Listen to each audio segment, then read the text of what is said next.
Remember the Greet Her cover I made a while ago as part of a tutorial on how to make a song cover? Well, remember how I talked about how I used a little bit of AutoTune in the cover? It was part of the multi-layered audio editing process I used to make the cover sound like a song and not a recording, but it's crazy how many people picked up on that and kind of made it the only emphasis of the cover or something. Like, I'd had people just kind of point it out, like throw it to me underhand, be like, AutoTune, when they listen to the cover, and other people would think it was me trying to like cover up my own voice or something, and other people were actually offended by it, calling me a ugly hippo. Like, someone actually commented that on the cover video, but all that just confirms that people don't really know what AutoTune is or what it does, and I'm not blaming anyone, and I'm definitely not offended by anything anyone says, and instead of complaining anymore, I'd like to explain right now what AutoTune is and how it really works. Let's get into it. So first things first, here's a good working definition or explanation of AutoTune. When you sing a melody, you're probably not going to get all the notes spot on. Instead, you'll waver a little bit. You'll have some notes that are a little bit higher or lower than the pitch you're going for, and what AutoTune does is just take those notes and pull them to the closest real note in your scale. I like this definition from an episode of Pop Theory. For most people, AutoTune has become synonymous with all kinds of vocal processing. But actually, the branded processor AutoTune can only do a specific set of things. You can think of it sort of like a guitar, where wherever you push on the neck, you'll get a real note because of the frets. But the voice without AutoTune is more like a violin, where you have to kind of slide around sometimes to get to the note you want. For most people, it's thought of as a button or a switch or something that makes everything sound perfect, but that's far from the truth. Beyond that simple clarification, however, there's a few other things people often get wrong about AutoTune, and I'm going to run through a few of those real quick. First of all, AutoTune won't help you hit any certain note. I hear a lot of people talk about music and they'll be like, oh, Uzi couldn't hit that high of a note in EXO Tour Life without AutoTune, or the AutoTune in Old Town Road is what makes the Lil Nas X's voice so low and charming. And no, there certainly are vocal tools that could help an artist sing higher or lower than they normally could, but AutoTune's not one of them.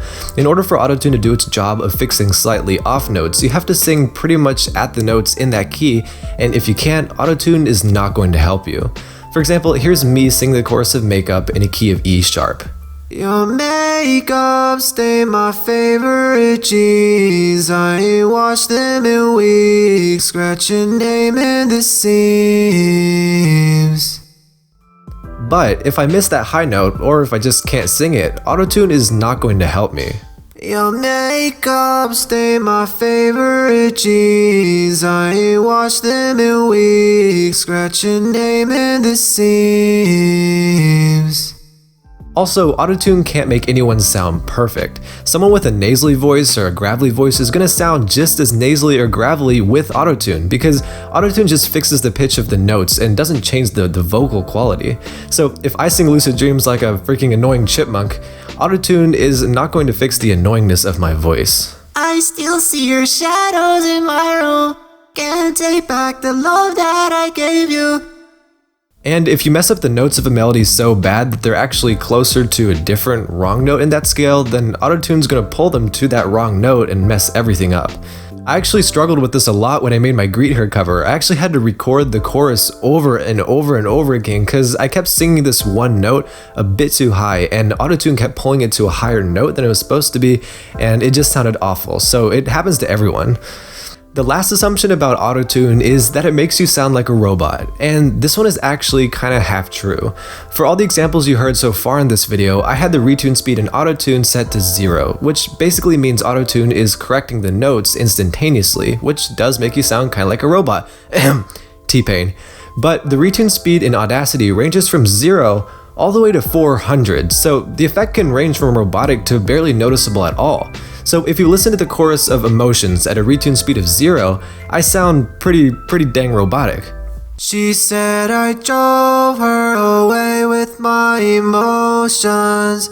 Can't take the pain anymore, I'm feeling hopeless. But if we bump up that retune speed to 10, the effect is a lot less noticeable and AutoTune is still fixing all the notes. She said I drove her away with my emotions. Can't take the pain anymore, I'm feeling hopeless. So at the end of the day, AutoTune is useful, it definitely makes vocal production a lot easier, but it certainly can't fix every mistake an artist might make. It's really just a single tool in the toolbox of audio engineering, and it doesn't make much more of a difference on the finished song than a simple effect like a vocal exciter or reverb. Hopefully you learned something from this video. Make sure to subscribe to Arian TV, little red box down below, and just as a special thanks for sticking around till this point in the video, I'm gonna close out this video with my Greet Her cover with no AutoTune. I'll see you guys in the next video. It was about 5 minutes ago when I seen a better chick that a young ain't never seen before. I say tell her baby when I meet her. So look, it got a green heart. Shorty looking so fine, had to break her spine and say I put my hands in your head.